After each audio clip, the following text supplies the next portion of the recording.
Hi, I'm Craig with ApplianceVideo.com.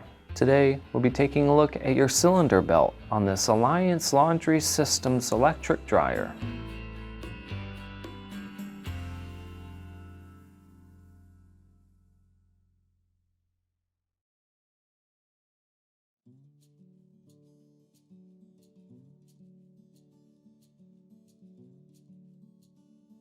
The main reason why you'd be replacing your cylinder belt would be if the unit no longer spins because the belt is broken. Now, Click on the link below to view this repair video.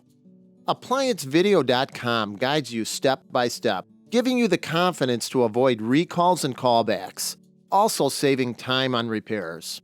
Whether you're up against an uncommon repair or the latest appliance on the market, our videos have been created with you in mind. Our growing library of videos have been produced using our factory-certified technicians who have extensive infield experience over the past 30 years. ApplianceVideo.com provides high-quality repair videos that anyone can follow, regardless of their skill level. We are here to help. Click on the link below to view this repair video and let us help you do it right the first time.